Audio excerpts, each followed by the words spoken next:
For those of you who were here last fall, Mr. Ryan was here to talk about the tribes in our area up until, I can't remember. Pontiac's rebellion.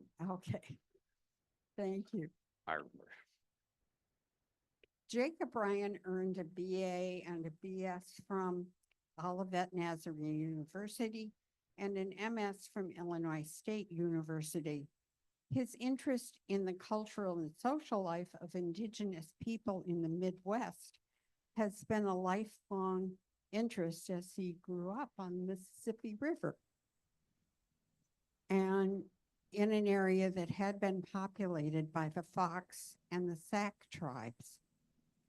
So, and his undergraduate work was basically on Chief Black Hawk and the Black Hawk War of 1832, which is a little later than what we're going to talk about today. And he is currently branch manager at the North Branch of our Herrick Library. Branch librarian. Now, I don't know about you, but most of what I know about the Revolution happened in the Northeast. Some of us know about what happened south of the Mason-Dixon line. But I never knew what happened here. So perhaps we'll get a chance to talk about that this morning. And I give you Jacob Ryan. Thank you for being here. Thank you very much. So as Barbara mentioned, I grew up right along the Mississippi River. I was around where Saukenuk was, which is the ancestral home of Black Hawk and Sauk and Fox Indians in the Illinois area. If you look at it on a map, it's actually right where the Mississippi River only goes east to west. It's the only spot in the Mississippi River that does that. And it is the modern day, the Quad Cities, if anybody remembers that, as you drive along Interstate 80. So I grew up going to the Black Hawk State Park. I've been in that museum. I've seen the actual treaty. I've held the treaty that ended the Black Hawk Wars of 1832 and got to work with a bunch of artifacts at internships while I was in high school and in college, and as well as in grad school with a bunch of that stuff. Do not have an archaeological degree, so I've only read archaeology studies and reports, but most of my focus has been on the social and historical accounts of indigenous people here in the Midwest. So I will again preface, if you haven't been in a class with me before, I'm white. I'm not an Indigenous American. I'm not Native American. I am a white person with German and Irish heritage. So if at any point I'm incorrect about something, it is only because of the historical record that I am studying from and from the accounts that I have interviewed Indigenous people of, but I have no right to say anything about present day Indigenous people's situations. All I have to say is from what a historical record shows, and my encouragement to every single one of you is to, if you have a chance, I highly recommend looking into the people that are still here in our area, as well as the people that are in the state of Michigan, state of Indiana, state of Illinois, state of Wisconsin, because all of those peoples were migratory at the time that we're going to be talking about. And so when I say here in this area, we're talking like 200-mile radius. We're not talking about, all right, cool, us to Zealand or us to Hudsonville. I'm talking like us to Lansing, us to Traverse. Like that's how big a range we're talking when I say local. So as an aside, we're going to start, as I did this last class, we're going to start with the land acknowledgement. And that land acknowledgement, I would like to start in the hope that we respect both the conversation that we're about to have, as well as reflect on the land and place we are having it in. So let's begin this together. I'm going to say it. You would, if I would just have everybody just kind of have a moment of silence as we talk about this, and then we'll hop into everything we're going to be talking about today. So together we acknowledge that we gather here in Holland, that we are on the traditional land of the Peoria, the Potawatomi, the Ojibwa, and the Odawa peoples, past and present. We honor with gratitude the land itself and the people who have stewarded it through the generations. As a community, we recognize the ever-present systemic inequities that stem directly from past wrongdoings. We commit to respecting and reconciling this long history of injustice, as well as committing to being better stewards of this land that we inhabit going forward. Thank you for that. So, for those of you, is anybody was in the class this last fall? Raise your hand. A couple of you. All right, cool. So I'm gonna do a brief background of Pontiac's Rebellion really quick for those of you that weren't able to be in the class, and then we're gonna hop into kind of the fallout after Pontiac's Rebellion and leading up into the American Revolution, and ending with hopefully a big event that everybody should know about. When I say the year 1803, don't look on your phone right now. I'm going to question it for you later. So we're going to see if anybody knows what was really important in 1803. So we're going to start with Pontiac's War, the Pontiac's Rebellion, and primarily the Proclamation of 1763, which was declared in October. And the proclamation lined for Anglo-American colonists. This is at the end of the 7 Years' War, and this is basically the British government saying, hey, American colonists, stop going farther west. And they used the Appalachian Mountains kind of on a map. Cartography was a little wonky about the United States at that period of time. And they used basically the Appalachian Mountains and said, you can stay east, don't go west. Notice it said October of 1763. Well, in May of 1763, that was already being broken. I'm going to jump back a couple of months. Already being broken, probably for a decade and a half before that. Where settlers were wanting to go farther and farther west, frontiersmen were wanting to go farther west, wanting to be the first individuals to either stake claims on land or be able to be the first people as trade partners for different indigenous groups in the area. But in May of 1763, kind of right after, at the tail end of that 7 Years' War, you have primarily in the Great Lakes and the Ohio River Valley, you have, from an indigenous perspective, basically an overrunning of white settlers moving farther and farther west, pushing game, destroying resources that had traditionally been held by various groups in the Ohio Valley. Some of these groups that we know pretty prominently, the Iroquois Confederacy. You're also going to hear the Tribes of the Three Fires, which is primarily the groups that have been known to be here in Michigan, but also ventured into the Ohio Valley as well, had trade partners in the Ohio Valley, wide range of those. So as this kind of continues, officials in London and in Britain in general were really, really concerned because they had just received this boon in their mind. They had just ended the French and Indian War. The French had basically relinquished all rights to trading partners here in the area. When I mean here in the area, basically the whole fur trade around the Great Lakes, which was extremely profitable for the French, was now being handed over to the British. And the British were trying to monetize that as much as possible, because at this period of time, does everybody remember how broke Britain was at this time? They were flat broke. So the idea of they wanted to make their indigenous partners, trade partners, as happy as possible. So to do that, the Proclamation of 1763 was meant to retain white American colonists to the east of the Appalachian Mountains. So to appease these new trade partners, make a bunch of money, because they've been fighting with the French for 3 centuries at this point, to relatively no avail. So they're wanting to make sure that this stays a positive thing for them. But at the same time, these tribes have their own autonomy. These tribes have their own goals and needs and desires. And it's not always thought about as much when we look at the textbooks that I studied when I was in high school, or that any of us potentially studied in high school, that there is this sense of urgency on the indigenous side of this conversation as well, because as white settlers destroy or help push resources farther and farther west, traditional lands for these groups are now being pushed farther and farther west. Those farther west places were not uninhabited. So there became more and more issues with conflict between indigenous groups and other indigenous groups that were already living on the land and in these traditional spots. So there's this conflict, there's this concern for especially tribes in the Ohio Valley as these resources go farther west.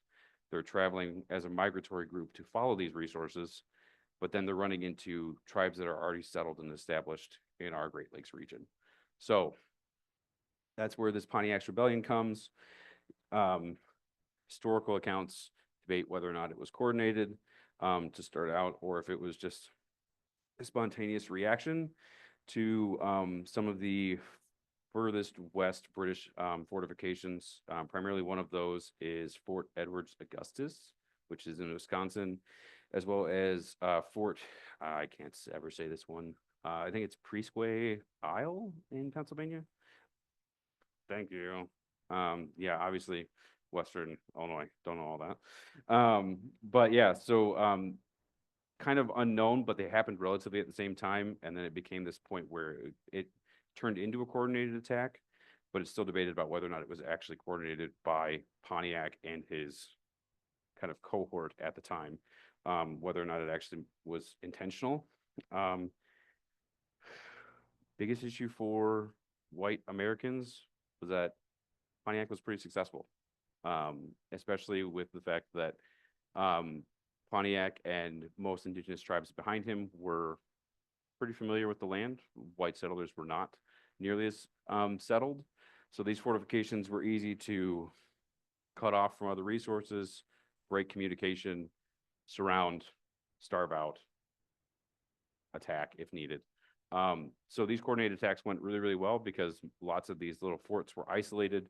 Lots of these forts did not have quick a refresh of troops to be able to help in a situation that was pretty dire. And we're talking about the 1760s. Communication at best was by horse. We don't even have the Pony Express yet. But it was at best by horse, so it was few and far between. So success happened in multiple spots all over the Great Lakes and in the Ohio Valley, to the point where there were only 3 forts left. Does anybody know any of those 3 forts? No, that's okay. No, not Mackinac Island. Mackinac Island was at that point was not one that we're fighting on. So one of them is Detroit, the Detroit fort at the time, Niagara, and Pitt, which became Pittsburgh. So those 3 forts were or the few stable forts that were to be left at the time after the fall or after the end of the French and Indian War in 1763. Forts in the area were probably in the 2 dozen to 3 dozen range. So to go from that many to just 3, Mackinaw's kind of an exception just because Mackinaw's really hard to get to, and it was fur trading at that point. So Americans were not getting to that point. So that's where like British and indigenous groups in the time were fine because they didn't need to attack each other, because at this point, indigenous folks were only attacking American colonists. They weren't attacking British troops at the time. So at this point, Britain's responses, having fought on 2 different continents for the last decade and a half, both with the 7 Years' War / French and Indian War here in the Americas, as well as fighting in Europe as well. They were pretty tapped out when it came to resources. So they were unable to initially be able to create a rapid response. But once they did,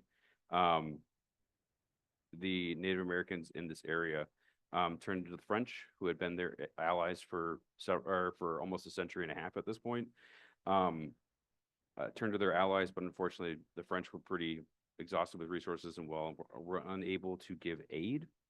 And at that point, that's when the failure of allies worked against the Native Americans. And once troops were able to land on the ground from Britain, they were eventually quelled out, and Pontiac's Rebellion became more about the legacy, because when you talk about the Proclamation of 1763, we most of the time think of it from an American colonist perspective, and we think about it in the fact that, oh, the bad British were trying to were trying to put taxes on Americans. They were trying to make it so that Americans couldn't do this, that, or the other. And then we start thinking about all the taxes and the acts and stuff that start happening that lead up to our American Revolution in the 1770s. But at this point, Britain's trying to walk that fine line. They're trying to keep trade partners happy, but they're also trying to make sure that they're keeping American colonists happy too, because American colonists are also a major source of income. So trying to split the middle, we'll talk about it in a few minutes. Clearly it didn't work. But as you see this splitting of the middle, this does create this, both the Rebellion of Pontiac as well as the Proclamation of 1763 creates instilled and continuing instilled negative connotation towards Indigenous people in America, especially in the view of American colonists, because American colonists wanted to move farther west. We all can establish that at this point, but they wanted to move farther west. So being told by, let's just say, parent Britain that you couldn't do it because of these people that I'm trading with, there's that negative resentment already. And then you have this act of violence and with no prejudice whatsoever. I mean, just complete like laying waste to colonial villages, forts, people group, like just, people in general.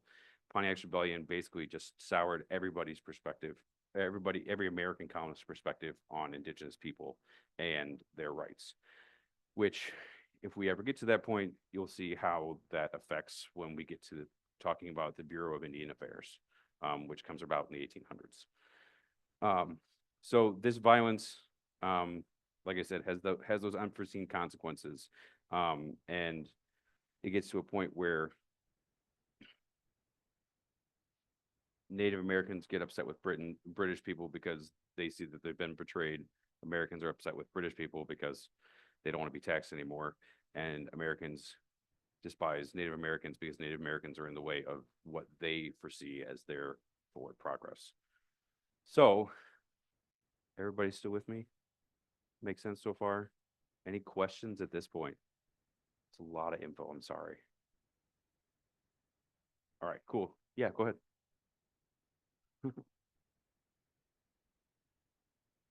Sorry, Mark.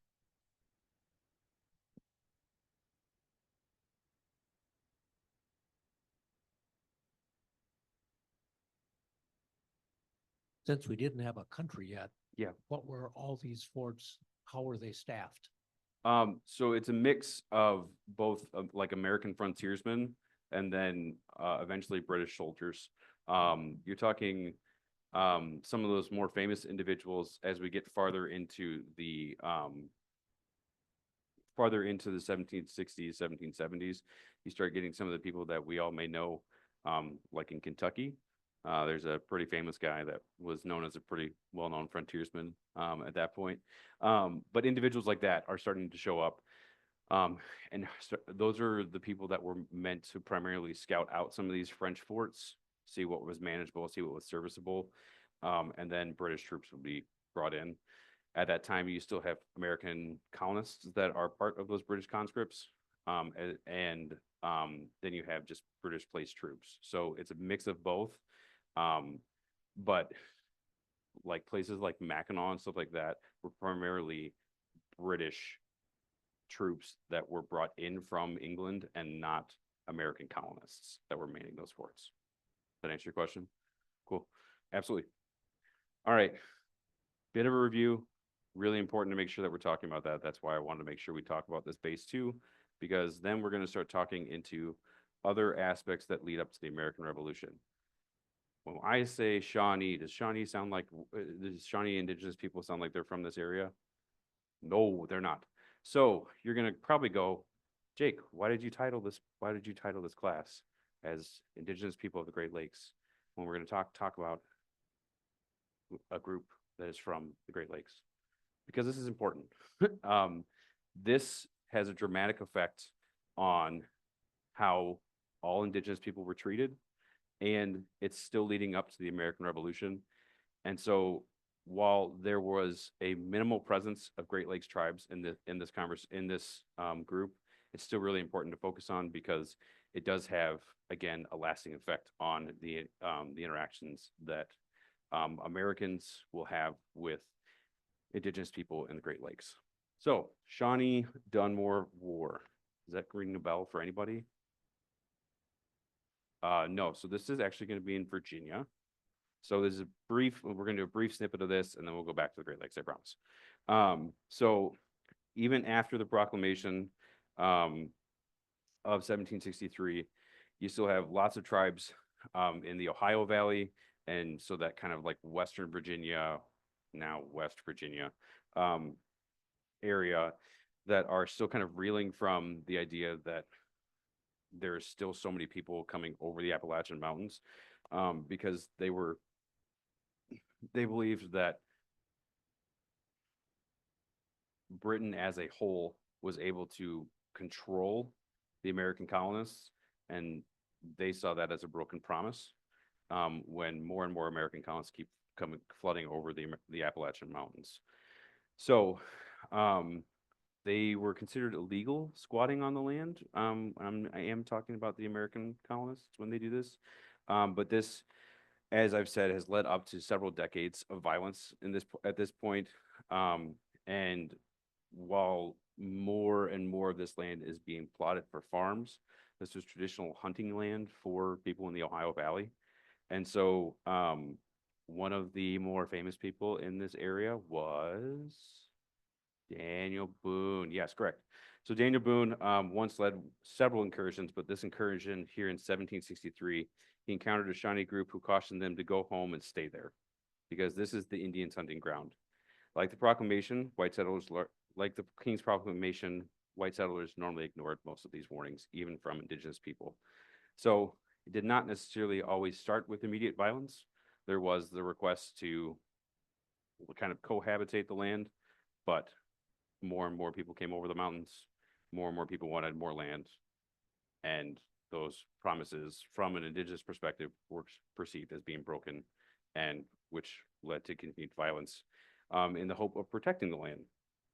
So with all this violence, obviously that did ignite reprisals from white settlers. So there were numerous violent encounters, especially in the Ohio River Valley, near where the states of Pennsylvania, West Virginia, and Ohio meet today. By the 1770s, the Ohio Valley was basically locked in this violent cycle held together by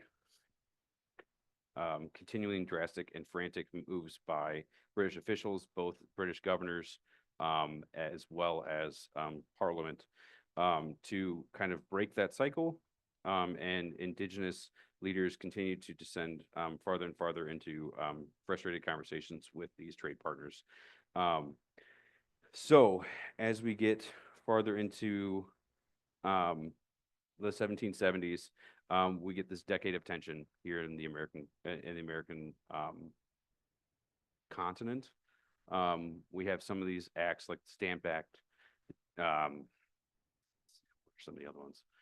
Anyway, there are plenty of these things that are happening from an British to American colonists at this point. But then at that point, you're also dealing with violence from the West, from indigenous people, as well as this continued uproar, especially in this Virginia area, as more and more white Virginians want to expand their land quite a bit more. You have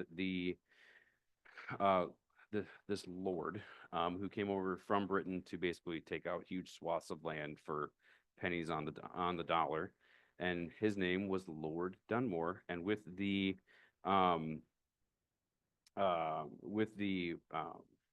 sorry, I'm blanking on the word, and it always happens.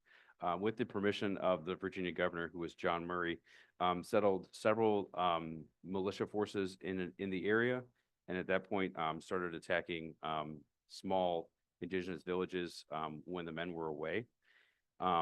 So instead of fighting in probably a more honorable way, it got to a spot where white militia groups started attacking smaller villages and murdering families while hunters or warriors were away. And this led to, in April of 1774, the Yellow Creek Massacre.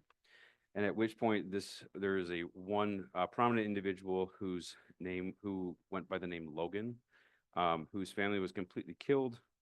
And of the credible resources that are available, basically several of the large Iroquois groups, such as the Seneca and the Cayuga, who had migrated into the Ohio Valley at that point, basically rose up against Lord Dunmore and the militia groups that were coming into the area. Because Logan was away at the time, he blamed certain white settlers for killing his family members, primarily his sons, his daughters, and his wife. He had a feeling of who he believed who had killed his family because he had had multiple run-ins with this individual, and that individual had chosen to ignore his request to stay off their land. So nevertheless, Logan and these groups of the Seneca and the Cayuga started raiding farther and farther east into Virginia, and started killing off white settlers in smaller groups, but eventually got to a spot where it was so large that the governor of Virginia had to start mobilizing the entire colony's militia to combat the continued eastern, the violence moving further and further east.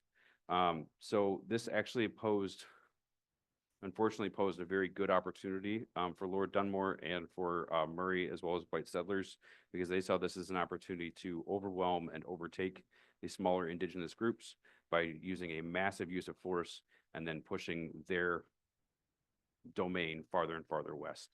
So as this happened, more often than not, from the historical perspective, many suggest that the wealthy spectators actually paid more people from outside the Virginia colony to come into Virginia and then move farther west. So it became more of a coordinated effort from an American colonist perspective, so that they could further advance the agenda of the American colonists. Some of those people that are mentioned in the historical accounts to have potentially done this are individuals that we know pretty well. One of them is the individual who wrote the Declaration of Independence, which is Thomas Jefferson. There are other individuals that are not as well mentioned, but we do have individuals that we see as our founding fathers, or individuals that are surrounding the founding fathers as kind of secondary individuals in our American Revolution perspective, that potentially financed some of this push, especially at this point during the Yellow Creek Massacre, pushed as a retaliation to the retaliation of the Yellow Creek Massacre. So again, sorry for the confusion. White settlers killed individuals, Yellow Creek Massacre. Relative to the Yellow Creek Massacre, people who died retaliated. Virginia and surrounding wealthy individuals during the American Revolution then pushed farther west and tried to wipe out Logan, as well as his allies. One critical Pennsylvania account suggested that the scheming party in Virginia are making a tool of their governor to execute the plans formed by them for the private profit, who, being mostly land grabbers and speculators, would wish to have those lands for their own. So there are two major battles there's one major battle in this particular one. It's called the Battle of Point Pleasant. And at this point, we're talking about a battle that's kind of just outside of the Pittsburgh area. At the time, there was an individual who came alongside Logan, and the individual was a Shawnee tribal leader named Cornstalk. And while he argued for peace, the council overruled him of the Iroquois Confederacy and chose to strike out against the Virginia militiamen. And so a group of about 700 indigenous warriors in the cover of night snuck in and attacked about 1,100 Virginia militiamen in October of 1774. And at that point, the battle went well for the indigenous individuals, but retaliation did happen and they were eventually wiped out. While Cornstalk was still asking for peace, they met with Lord Dunmore at Camp Charlotte, which was in the, I believe, what is now present day like West Virginia region. And at that point, Cornstalk protested against the Continental Congress as well as Lord Dunmore and said, "We never sold you our lands, which you are now selling without even asking our leave. We live by hunting and cannot subsist in any other way. That was our hunting country, and you have taken it from us for yourselves. This is what sits heavy upon our hearts and the hearts of all nations that interact with you." So while Logan, the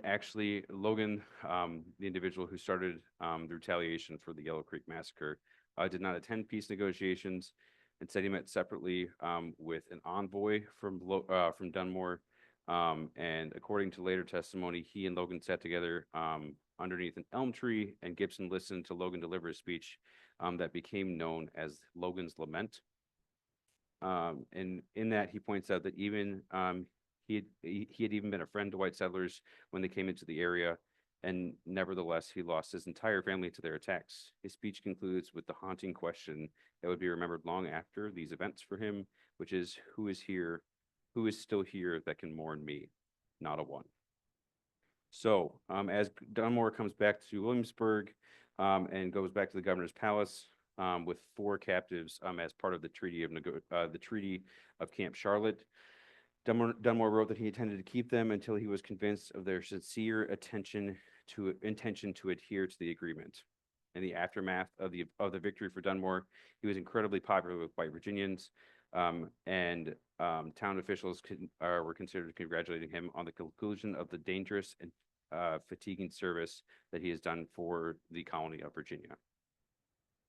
So, as we get through his triumph, he senses the ground starting to move against him because the Continental Congress is starting to pick up their own steam, and Dunmore is a lord in England, so he's starting to feel the ground moving underneath him. And at the same time that the Treaty of Camp Charlotte was being agreed upon, United States Congress, well, not at that point, the Continental Congress adopted the Continental Association and began boycotting British policies as well as British goods. So while he saw himself as in a great opportunity to have succeeded, the ground was slipping out beneath him and time was running out for him anyway because he had no chance of surviving the coming revolution. So by the next summer, most of the Shawnee in that area were completely pushed farther and farther east. They continue to feel as if they were deprived through the of their entire country and their way of life. And when tensions between colonists and the British Empire burst into violence in 1775, most Shawnee attempted to remain neutral, but proving impossible after Cornstalk was murdered by American militia. They allied with the British throughout the course of the rest of the American Revolution. These individuals still were not completely wiped out during the American Revolution, since we all know that the British ended up losing the American Revolution. But the Shawnee did help fight in the Northwest Indian Wars, as well as Tecumseh's War in the following century. While the battle wasn't completely lengthy, it did settle some of the decades-long indigenous fighting in the Ohio Valley and forever changed its future. So now we're going to get into a spot that is hopefully a little more familiar for everyone, at least from a general perspective. During the American Revolution, the war had a profound effect on the nearly 250,000 Native Americans that were still living on the continent, especially in British North America. So we're talking about everybody that is east of the Mississippi River. It's 250,000 individuals that lived in the area at the time. The stakes were obviously significantly higher and more immediate for those 80+ tribes that remained east of the Mississippi River, most of whom attempted to remain neutral and at the start of the conflict, seeing the rising tensions as a family dispute between the British and the American colonists. Among the first Native Americans to take part in the Revolutionary War, they actually joined the colonist side. Native Americans from Stockbridge, Massachusetts, sent some of their warriors to join the American army of militiamen that laid siege to Boston in 1775. Other Native Americans joined the British side and fought to defeat the American invasion of Canada in 75 and 76. Native communities did not always make unanimous decisions, and this is actually where tribes who had traditional centuries of tradition began to split, as some tribes would join the American Revolution and others would join the British Loyalists. One of these biggest ones is actually the Iroquois Confederacy. And that Iroquois Confederacy, that was an alliance made up of 6 Native American nations in the states of New York, was actually completely divided by the American Revolution and would never recover. 2 of those nations, the Oneida and the Tuscarora, chose the Americans, while other nations, including the Mohawk, fought with the British. At this point, we're talking about 400 years of peaceful coexistence between these 6 nations, and cooperation came to a complete end because of a war that was not their own. Britain had an advantage in convincing Native Americans, obviously, to fight for the side of the crown. British policies before the war and after the 7 Years' War, but before the American Revolution, were seen as positive, and they also had seen as being trying to limit the encroachment of white American colonists onto native lands, while American colonists were seen as being eager to expand westward. Britain also maintained a network of forts and trading posts on the frontiers throughout the course of the American Revolution, including Fort Niagara and Fort Detroit. From these bases, British officers were able to encourage Native Americans to go east and fight in the American Revolution, fight against the American Revolution in devastating raids that would be helping support the American cause. Oftentimes, they were accompanied by British loyalists who had been forced to flee those communities, those previous communities, and these raids led to harsh retaliations. In 1779, the recently appointed general, George Washington, dispatched an expedition by General John Sullivan into Iroquois country, so we're talking about New York, to destroy as many Native American villages and crops as possible before the coming winter. The expedition was one of the largest and most meticulously planned operations that the Continental Army had undertook during the war, and the object of that campaign was to stop the raids by burning the villages, burning the crops, while the warriors were away from the village. At which point, Washington earned the name from tribes here in the Great Lakes as calling him the town destroyer. Any questions at this point? Negative? All right. It's a lot of information. I'm very sorry, but it's also really cool. So while many Native Americans fought with the British, battles on the frontiers involved very few professional soldiers. Most of the fighting was between Native Americans, American British loyalists, and rebel militia. This war did not end with General Cornwallis's surrender in Yorktown of 1781. In fact, as the war east of the Appalachians came to an end on the frontiers, it became more and more intense. And the year of 1782, the year after the revolution was decided, it was considered one of the bloodiest years of American history leading up to the War of 1812. So while the Revolutionary War did cost Britain, the 13 colonies, cost all indigenous people much, much more. In the peace treaty, in addition to recognizing the independence of the United States of America, the British ceded to this new nation all British land east of the Mississippi River and south of Canada. This decision was made without any input by indigenous people who lived on those lands, most of whom had chosen to side with the British precisely because they wanted to block further white settlement. When settlers did flood into the newly acquired land, many of them justified harsh treatment and expulsion of Native Americans with the belief that all Native people had supported the British during the war. When Native Americans fought back against the United States, they found very little support from their former British or French allies.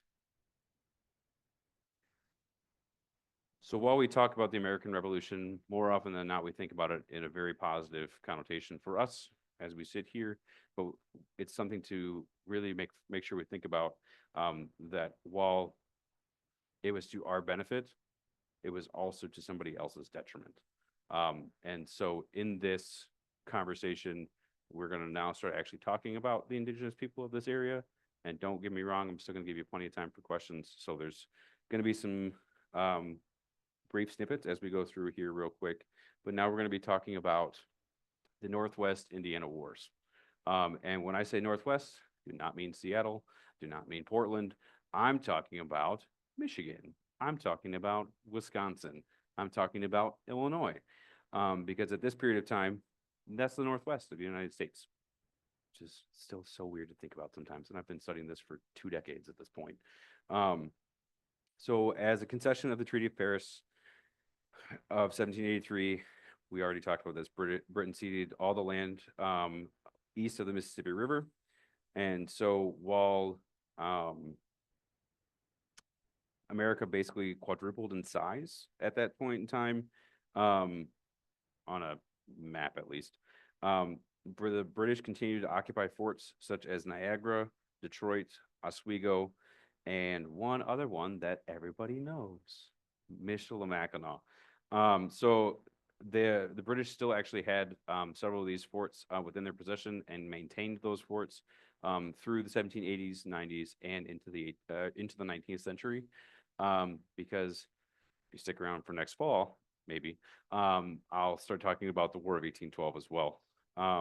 But these soldiers on any of these Western fronts were completely occupied by British soldiers and British loyalists, and they were still able to make many of their trading partners continually happy, even going into the 1780s before the American expansion really took off. This presence in the Northwest Territory was obviously very problematic for the United States.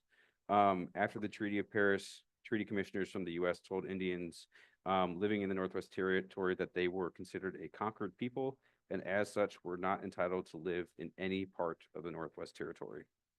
Native Americans felt betrayed and abandoned by the British, as well as betrayed and abandoned by American colonists who had not been able to consult at the Treaty of Paris, and felt as if all land cessions should have been gone through them and not been given away without permission. The American government obviously proceeded to develop their own Indian policy around the assumption that the United States was now the sovereign power within the Great Lakes region. So in 1784, the United States signed a treaty of Fort Stanwix, which ultimately caused a divide between the Iroquois nations. With each nation on different standing with the United States, it was difficult for the nation to remain firmly unified, and their confederacy deteriorated. Thus, dominance of the Iroquois Confederacy in the upper New York region declined dramatically among Native Americans here in the Great Lakes area. As Corn Planter indicated in the treaty deliberations, the Iroquois had traditionally been a dominant force in the intertribal dynamic of the Northwest Territory. This gave way for tribes such as the Shawnee and the Miami, 2 tribes affected by a later treaty to become more dominant powers in the West. I'm talking about Miami, Ohio. We're not talking about Miami, Florida. The Americans enacted a second peace treaty known as Treaty of Fort McIntosh with the Delaware and Wyandot tribes. This signing of this treaty took place 30 miles northwest of Pittsburgh in January of 1785. As with the Treaty of Fort Stanwix, the commissioners threatened war if these indigenous tribes did not give up their lands and agree to live in designated United States reservations in the northern part of Ohio. The last of these three treaties was made by the Shawnee, the Miami, the Potawatomi, and other various Wabash tribes, known as this Treaty of Fort Finney, or the Treaty of the Mouth of the Great Miami. It took place in the convergence of the Miami and Ohio rivers in 1786. It restricted the Shawnee to a reservation next to the designated Delaware and Wyandot reservations in the northern corner of Ohio. And soon after that conclusion, violence obviously emerged. It became clear just how dissatisfied the Native Americans were with these treaty settlements. The Secretary of War under the Continental Congress, who was Henry Knox, was responsible for the handling of Indian affairs. A little bit dangerous to have your Indian affairs person also be your Secretary of War. We'll get to that throughout the course of the rest of American history. So he was in 1786, the Revolutionary War veteran General Josiah Harmer wrote Knox to update him on the conditions in the Northwest Territory. In this letter, Harmer explained to Knox that the land surveyors were eager to go out into the Northwest Territory and requested escorts for them to be able to complete these surveys. In the months of 1786, various tribes began to organize a council in Sandusky, Ohio, present-day Sandusky, Ohio, to discuss the dissatisfaction with the treaties made with the new United States. The tribes were the Wyandot, Delaware, Shawnee, Odawa, Chippewa, Miami, Potawatomi, Cherokee, the remnants of the Six Nations, and members of the Wabash Confederacy. As each tribe had varying experiences with the United States, there was some inconsistency with how these views were made up. Some tribes, like the Six Nations, like the Seneca of the Six Nations and the Delaware, were willing to promote amiable relations with the United States. The leader of the Mohawk at the time was not willing to settle for provisions made for his tribe during various treaties, and indicated that they were seeking new land within British Canada, or within British Canada, rather than engage with war in the Americas.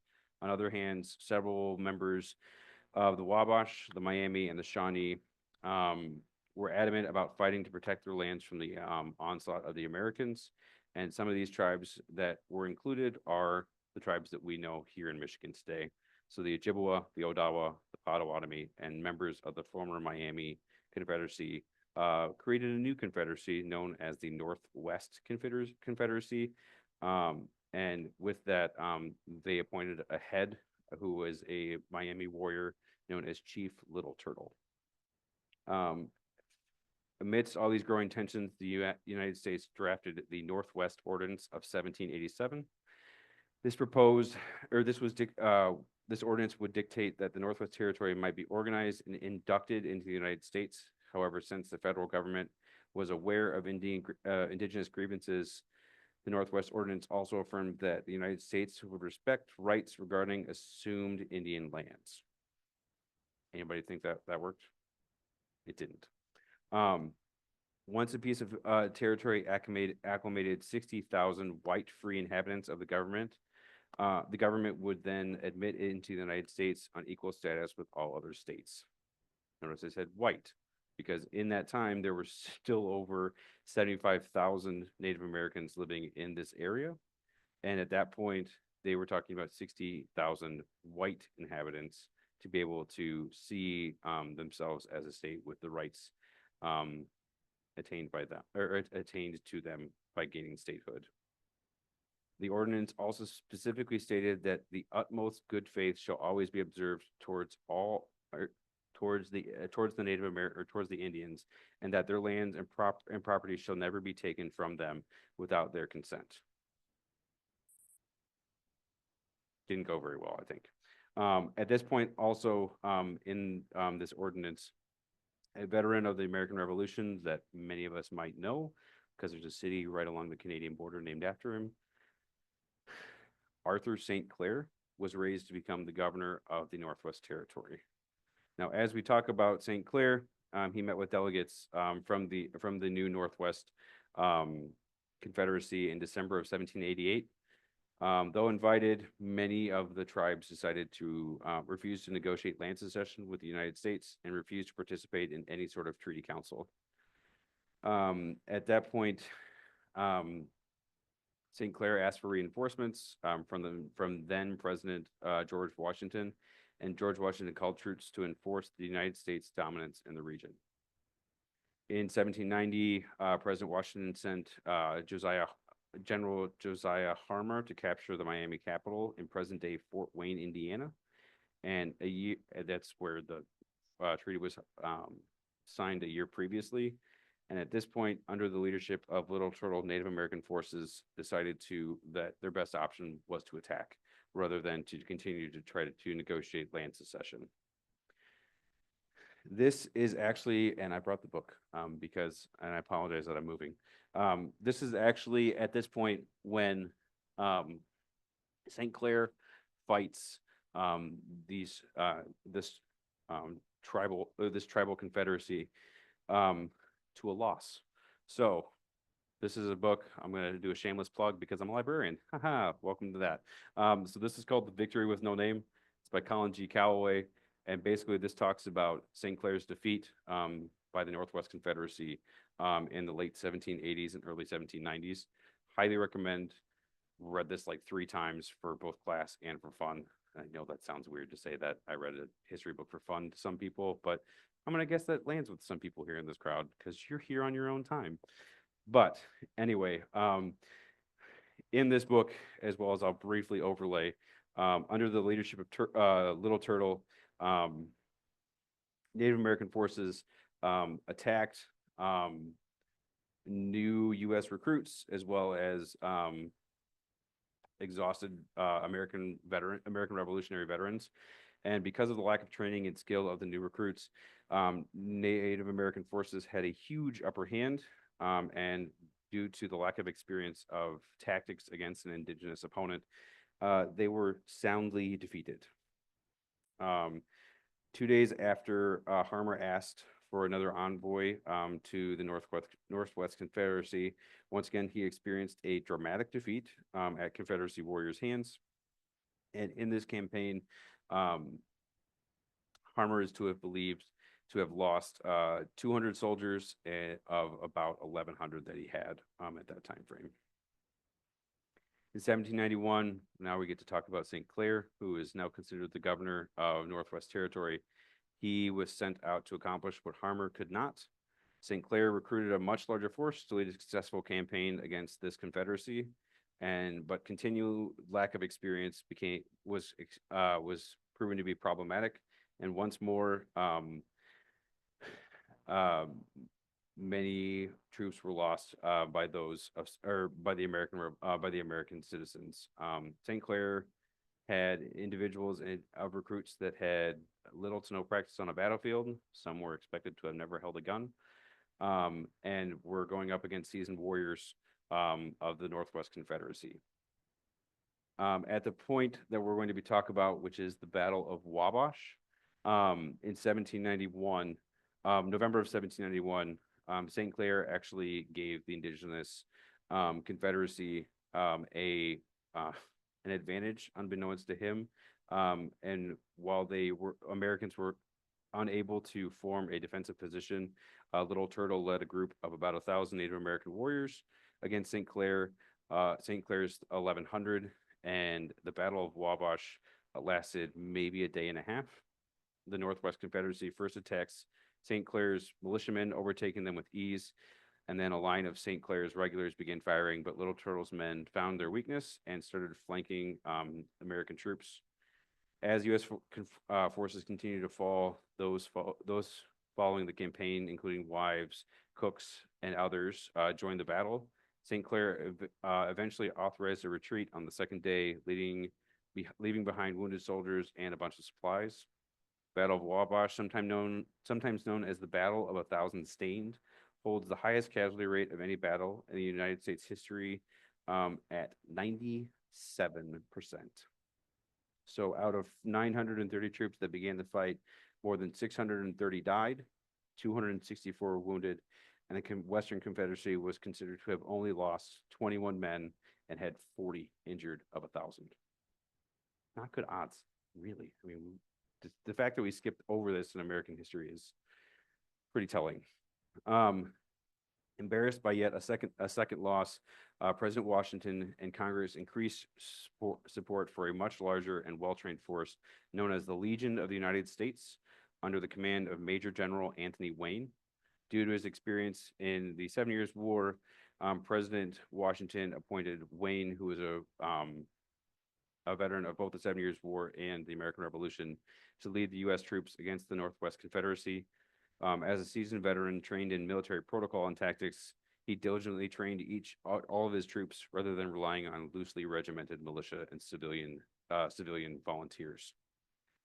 So, about 10 months later, at the Battle of Fallen Timbers near present-day Maumee, Ohio, the area had recently been hit by a tornado, and Native forces chose to cover over felled and damaged trees, aka fallen timbers, to set their ambush. Shawnee Chief Blue Jacket and others, along with a reluctant Miami leader, Little Turtle, directed 1,400 Native American warriors of the Northwest Confederacy into combat for this. Little Turtle at this point desired peace after a scouting mission. He worried the Native warriors could not be successful in overtaking such a well-organized force. At that point, historians believe that the battle lasted a little over an hour, with U.S. forces overrunning and outflanking the Northwest Confederacy. Most of the Native force that survived retreated to the British fort of Miami, yet were denied entrance by the fort's commander, Major William Campbell, and Major Campbell did not have the resources needed to defend against an American attack, and unbeknownst to the Northwest Confederacy, the U.S. and England had begun holding peace discussions to make it so that Britain could maintain forts in the Northwest Territory without having to fight off an American invasion. At this point, we get to the talking about the Treaty of Greenville, and because of Wayne's victory over the Northwest Confederacy at the Battle of Fallen Timbers, this ended what was known as Little Turtle's War or the Northwest Indian War, and nearly a year later, Potawatomi leaders signed the Treaty of Greenville in 1795. The treaty required tribes to relinquish land south and east of the Greenville line, which served as a boundary between native lands and those open to United States settlement. Several tribes, including the Potawatomi, ceded nearly 2/3 of Ohio, parts of southeast Indiana, sections within established tribal lands that were most important to transportation and trade routes for Americans, and hubs including Fort Detroit, Fort Michilimackinac, and lands for the establishment of Fort Dearborn. Does anybody know where Fort Dearborn was? Chicago. Good call. So both the Native Americans and white settlers disregarded the treaty, and violence surrounding land ownership and rights continued. The treaty terms were not balanced because the Confederacy lost and too much access was provided to non-natives. So both groups were upset. Illegal settlement continued as more and more white settlers moved farther and farther west, and border conflicts continued into the 1800s. The Treaty of Greenville also opened up the door for the U.S. to continue seeking lands around the Great Lakes region, helping lay the foundation for Indian policy to come in the 1800s, including but not limited to removal. And now, as I get to the last slide here, does anybody, by show of hand, know what happened in the year 1803? The Louisiana Purchase. So at this point, I'm just going to talk very briefly about it, and then I'm going to give you some time for questions if you'd like. So this is the next major factor as we get into the 19th century. In the 1803, the United States purchased a large swath of land for $15 million. That green spot there is $15 million. Or if you're wanting to know by square mile, it was 18 bucks. 18 bucks a square mile for that amount of land. This purchase nearly doubled the size of the United States yet again and began the displacement of thousands of Native Americans west of the Mississippi River. And this, at this point, is where I make a little plug of where my hometown is. This is a huge factor. This is what led to conflict along the Mississippi River, conflict in the primarily Wisconsin, Illinois, and Michigan going forward. This is what led up to the War of 1812. This is what led up to Black Hawk fighting back in the Black Hawk Wars of 1832. This is where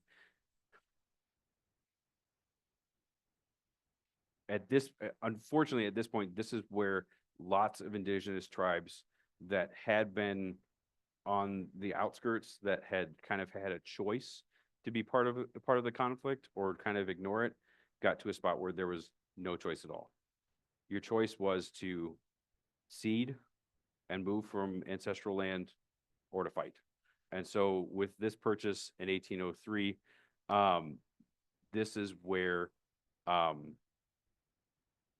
the conflict between the now United States and the indigenous tribes of the North American continent start a century of just absolute devastation. This is where it does get a lot harder for me to talk about, because this is where, as we talk about manifest destiny and all the rose-colored glasses things that we talk about there, I always want to mention that this is at the detriment of somebody else. This is at a detriment of thousands of individual cultures. This is a detriment to thousands of languages that have been lost. It's while this is something that we are sitting here in this pink space here, whatever, we always have to remember, and that's why I always start with the land acknowledgement, that we weren't always here. You and I might have always been here. I mean, I'm not, because I'm from Western Illinois. But if you may have been born and raised here, but we're talking about individuals whose ancestral claim to this land is potentially thousands of years old, or 1,000 years old, or they can trace their history back, what we would see several centuries. So this is where I conclude, because we're going to stop talking about the American Revolution era and looking more into the establishment of United States Indian policy, which is the Bureau of Indian Affairs, as well as continued conflict on Western fronts as they go farther and farther west. So with that, that's all I've got for you. Sorry to just give you a huge information dump on everything under the sun from this time period. But I'll open it up to questions. If anybody's got any questions about this kind of time period or anything else that I can maybe at least point you in the direction of a resource of.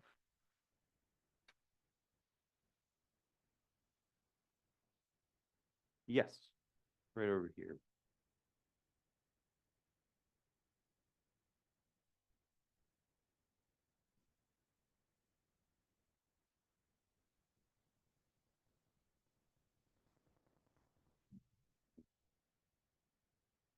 In the history of America, Yes. when did the fight over states' rights over federal rights Mhm.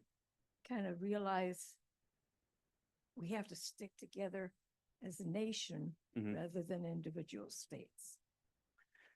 So that, I think that goes partly into a American colonist perspective, because when we look at it, and I'm sorry, I'm going to move slightly this way, but when we look into where American colonists originally started here along the coast, George Washington didn't go to Georgia very often. You know what I mean? But there was still communication within like this whole piece here, that I think at a period of time when we started looking at us, like United States as a nation versus just individual states, I would say that probably started coming about that 1770s range, maybe late 1760s, only because you have this unionization of, or this unity forming due to a war in the 1750s and 1760s. You have a not perceived enemy, but you have a absent enemy in the concept of the British at this particular time. that is imposing a tax.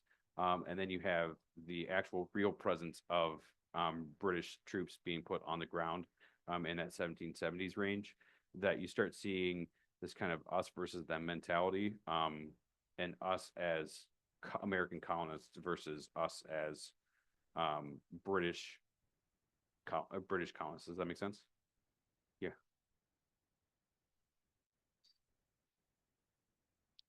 Yes. Purchase was a monumental thing. Yeah. Then you have the rest of the country Mhm. that has to be it has to be acknowledged as ours, and that, was there any specific person that was more influential in that or anything? Well, I mean, this gets a little bit farther outside of like my purview, but there are two individuals that I think of primarily that at about the time of the purchase went farther and farther westward to the point where they hit the Pacific Ocean. Anybody got a Lewis and Clark are the individuals that I would say that helped establish a little bit more of that unity as we continue to move farther and farther west, only because like wall communication in 1800s is sparse and hard to disseminate across large plots of land quickly. The expedition of Lewis and Clark was relatively well known by a good portion of Americans at that particular time, and most every white American was rooting for Lewis and Clark. So there was some sense of like, this is an American expedition at that period of time. While I mean, it was a gradual effect that took over time. I mean, I know how proud Michiganders are of Michigan, especially because you wear the geographical state of Michigan on sweatshirts and hats and put them on coffee mugs and everything else. But at the same time, like there is this kind of sense of duality of like, I'm a Michigander, I'm a transplant. I'm a Michigander, but also I'm an American at the same time. So I would say that kind of happened in this time frame as well, but it's still a gradual effect that I don't think you have a white settler living even in Illinois, what is now present day Illinois right now, thinking of themselves as an American at all, because they don't have time for that. They're too worried about, there's too much else going on that there's not time to just sit and contemplate. Am I an American? Am I a Michigander? Am I this, that, or the other? Questions? Other questions? Yeah.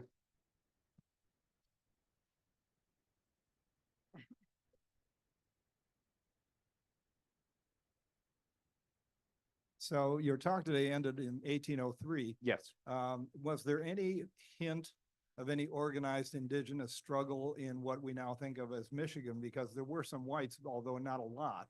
Yeah. And I don't know anything historically of any organized struggles between indigenous and whites in the really early 1800s. So at the time, you're not seeing a ton of necessarily struggle, because at the time, most indigenous individuals and tribal councils are still primarily interacting with British envoys and not necessarily American envoys at that particular time yet. Especially because most of the trade still went through the Mackinac area or the Detroit area, and eventually the Dearborn, Chicago area, because of the Great Lakes. But because there's still so few Americans as a presence, there was minimal conflict, or there was like minor skirmishes. There wasn't something that was like in history textbooks or something like that like would be considered a major battle or something like that. But conflict and skirmishes did happen. It just wasn't to such a coordinated or organized effect that it was something that you see like the Battle of Fallen Timbers or Wabash or something like that. It was more something of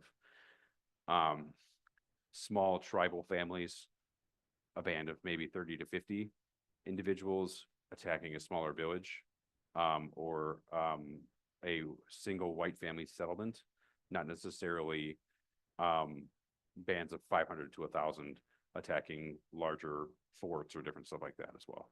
So I mean, like there is still that kind of underlying tension and conflict in the area, but it's not to a point where it's organized and coordinated yet. And that comes about a decade after the Louisiana Purchase.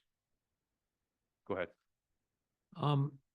During the period of time you covered, I assume it was difficult for Native Americans to have access to muskets and gunpowder and that kind of thing.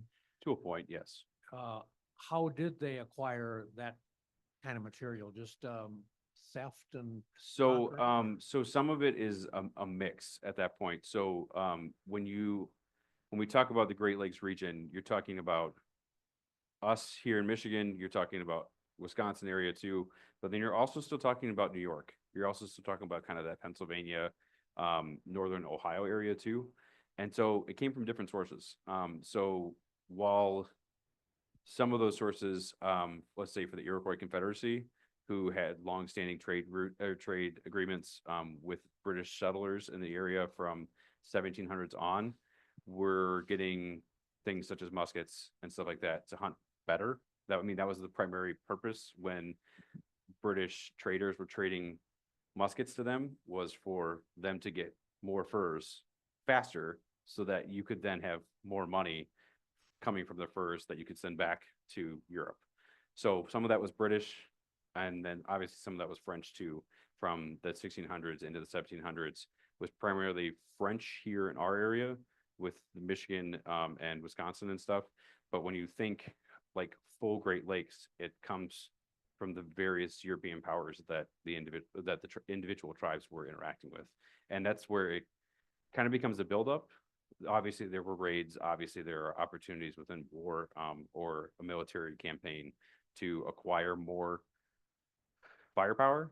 But at the time, the initial part of the conflicts were started because they were given them for trade and then were used in raid-like warfare to then acquire more arms and stuff like that. So yeah, does that answer your question?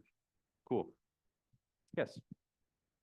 I have a question. My Mhm. husband was an avid genealogist. Yeah. And he discovered that my fifth great grandfather Mhm. came to the United States and sometime in 1700, I don't remember the date, but Mhm. that he built a fort to protect his family from the Indians because they had, or the Indigenous, because they had been attacked, and the name was Fort Harness. Mhm. And I wondered if you had ever come across that in any of your readings. I have not. And I have not in any of my recent reading. There's a possibility that I have at some point. Because I've been studying this since I was a freshman and actually a senior in high school. So the amount of information I've tried to cram of Native American history across the entire continental United States, as well as the entire time frame that European powers have been here on the continent, I'll be honest, there are things that slip my mind. Just one or two though. Like this is the rare exception. I know everything else. Just Maybe wait not. another 20, 30 years and you'll. Well, and this is just meant to be kind of a joke, but I do have a 16-month-old too, so it could also be a lack of sleep as a mix of that too, because I have a little chaos monster at home that is very enjoyable, but definitely is a detriment when it comes to sleeping as well. We also found evidence in readings that during the Revolution,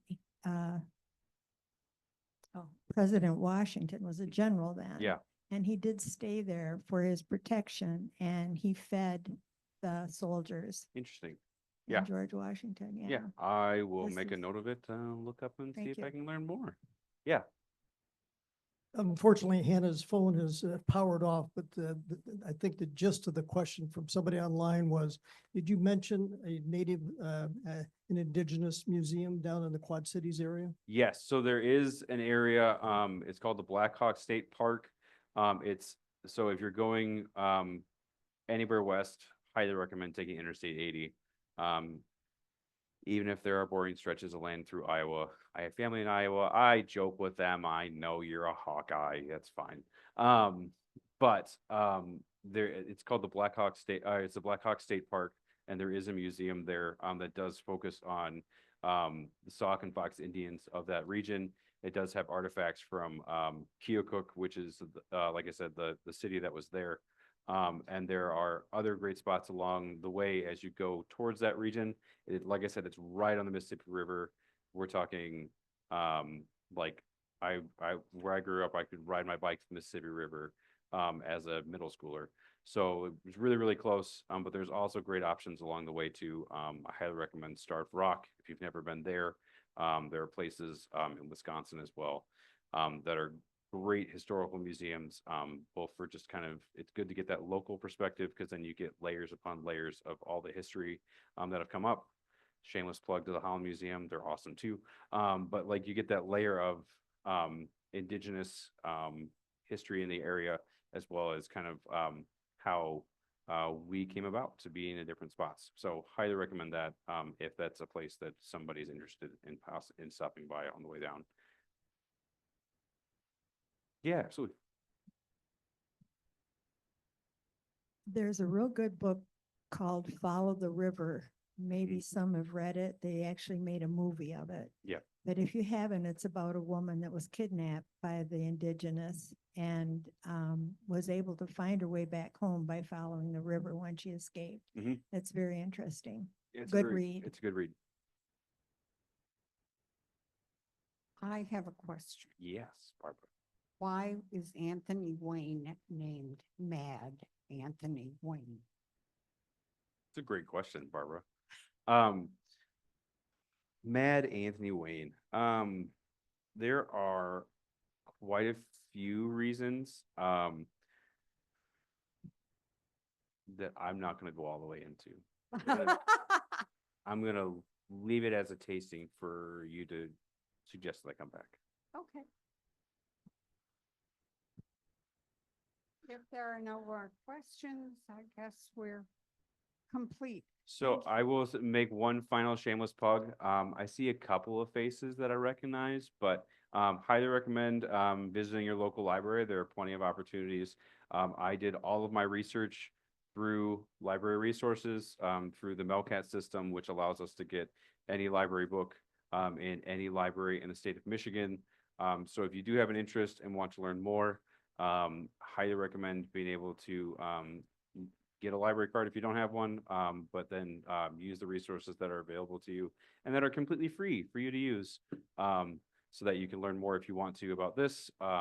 Also, I am at the North Branch, as you probably saw at the beginning of this presentation. So if there are any questions or things that you want recommendations for, something like that, feel free to reach out and I would be more than happy to help get you connected with resources. Thank you very Absolutely. much.